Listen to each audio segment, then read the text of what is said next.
Alright, power rankings, my favorite segment of the week where fan bases get mad at a complete stranger because I don't think your team is as good as you do. Now, ladies and gentlemen, I'm not going to lie to you, this is the toughest week I have ever had to do this list, and let me tell you why. There are 3 8-5 teams. There are 7 7-6 teams. There are 6 6-7 teams. And to be honest, most of them are interchangeable because that's more than half the league are about a game or two separated from each other. So this whole list could look incredibly stupid by the time the wild card round gets here for the playoffs, but that's the game we play, baby. That's what we do. So without further ado, let's go to the first 2 out. The Los Angeles Rams are at the 12th spot, quote unquote. They're currently a game out from the 6th seed, and they're tied for the 7th seed with the Packers and the Seahawks. They've swept the Seahawks this season, if you remember that, so they own the tiebreaker over them.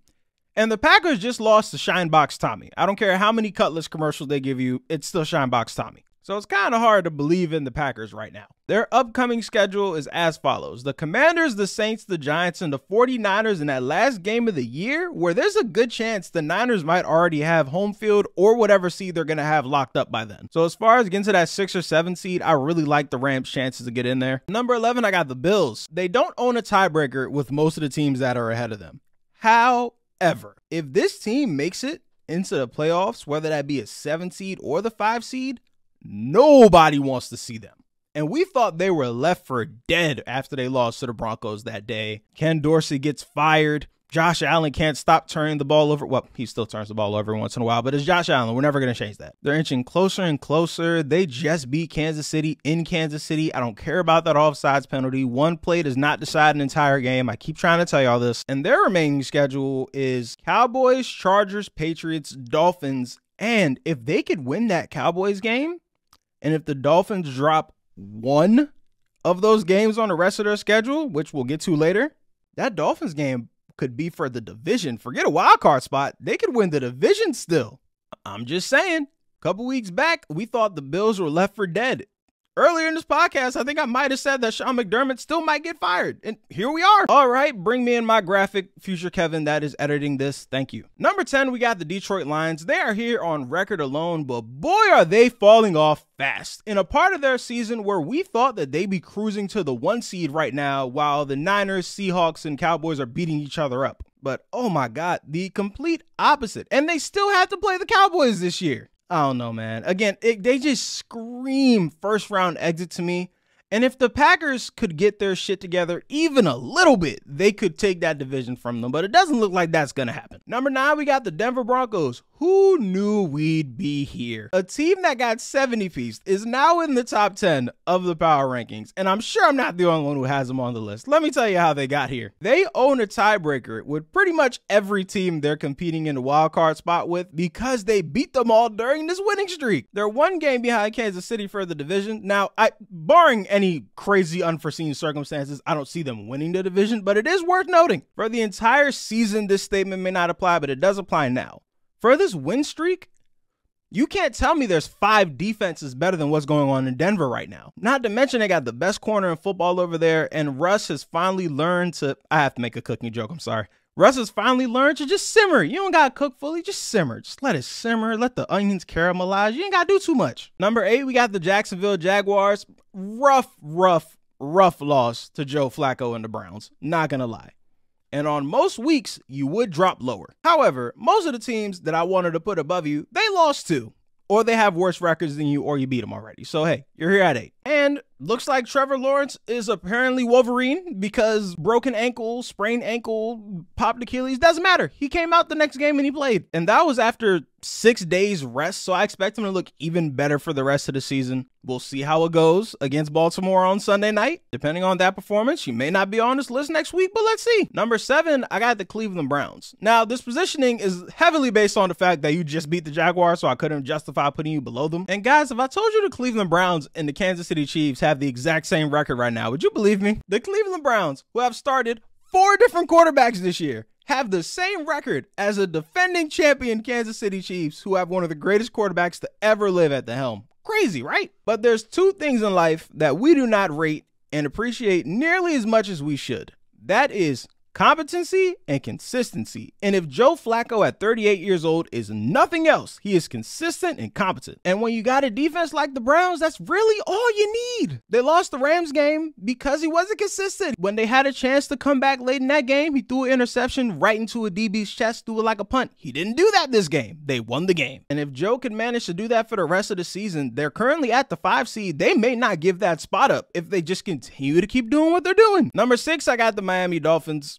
This is the exact same spot they were at last week. Similar thing to what I said about the Jaguars. They should drop lower, but all the other teams either have a worse record or they beat them already, so I couldn't justify dropping them any lower. And also, you lose your starting center and the centerpiece of your offense before halftime of a game. I don't care who you are or who you're playing. You're not winning that game. Also, we gotta point this out.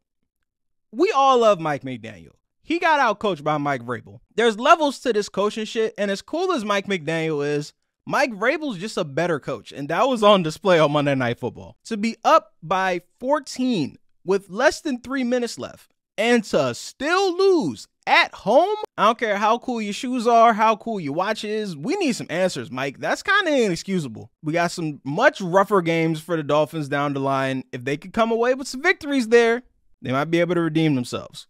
But if they drop 1 or 2 games and the Bills win out for their season meeting at the end of the season, the Dolphins can go from almost 1 seed coming into this week to 5th or 6th seed or possibly out the playoffs by the time the season ends. So they better get their shit together quickly. Number 5, Kansas City Chiefs.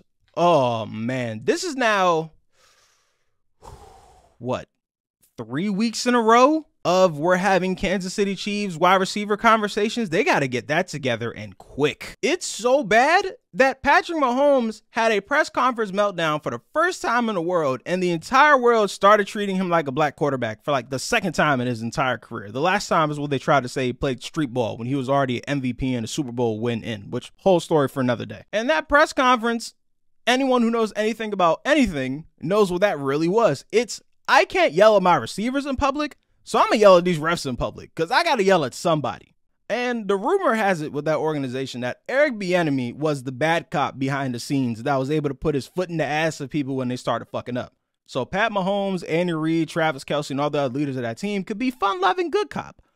I don't know who's the new foot in the ass in the organization, but they better find it quick. I hope it's Pat, to be honest. So instead of going out there and making a mockery of yourself at the press conferences, start putting your foot in the ass of some of these receivers because they're embarrassing you out there, bro. Tommy DeVito played a better game against the Packers than Patrick Mahomes did. Kansas City better figure it out and figure it out quick, or they're not going to have to worry about trying to win a playoff game on the road because they're going to lose to whatever team comes into Kansas City from the wild card round. Number 4, I got the Philadelphia Eagles.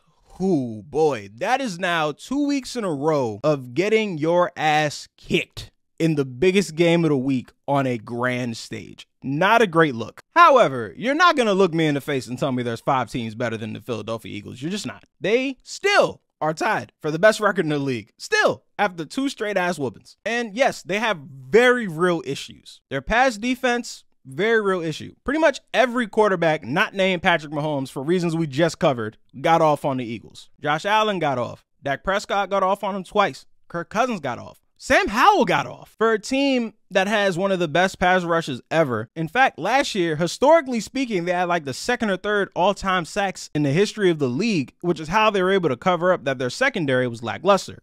Well, now the pass rush, instead of being all-time great, is just great. And we see what type of difference that makes. The margins in the NFL are slim, and it's paying real dividends on that side of the ball. And the offense isn't blameless either. We all love Jalen Hurts, but he already has almost double the amount of turnovers he had last year. Now he had 8 last year. He has 15 right now. And the supposed best offensive line in football hasn't been looking too damn great either. I love the Philly offensive line. It's one of my favorite units in the league to watch. Against the 49ers and the Cowboys, who are the 2 teams in the NFC you really have to worry about, they did not come to play. So it's looking rough, Philly. It's looking real rough. Number 3, we got the Dallas Cowboys. And goddamn it, I told y'all last week, we're here to give the Cowboys credit if they beat the Eagles. Not only did they beat the Eagles, they beat the dog shit out the Eagles. Woo, woo! We should all be singing the praises of Dak Prescott. And the funny part is, of this winning streak, that was the worst game he played. And he still threw for like 275 yards and 3 touchdowns. The defense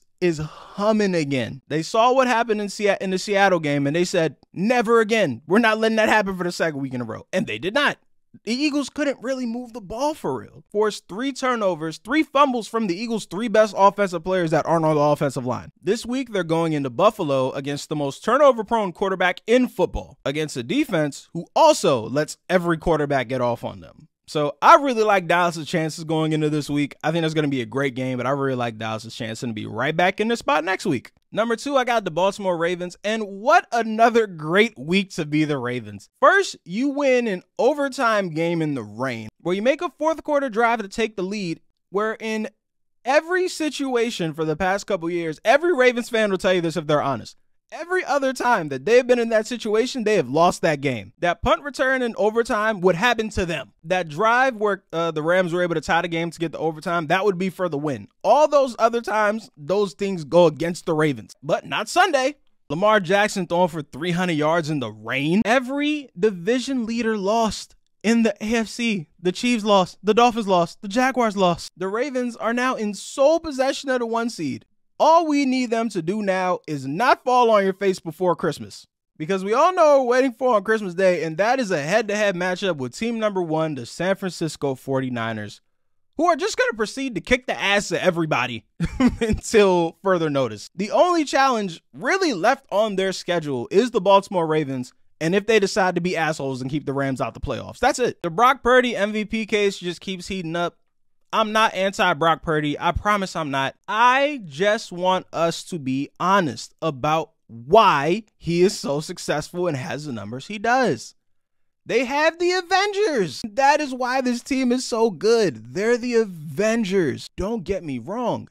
He's an important part of the Avengers. He's not Hawkeye. I don't want to make an exact one-to-one Avengers comparison, but y'all know what I'm trying to say. I've done multiple segments on Brock Purdy on this podcast, so y'all know where I stand on Brock Purdy. I'm a Brock Purdy fan, but come the fuck on. We know why that team works the way it does. But as long as they're at full strength, until Christmas Day, they're going to steamroll everybody. And I can't wait to see how they look against the Ravens and what I think is going to be the Super Bowl preview.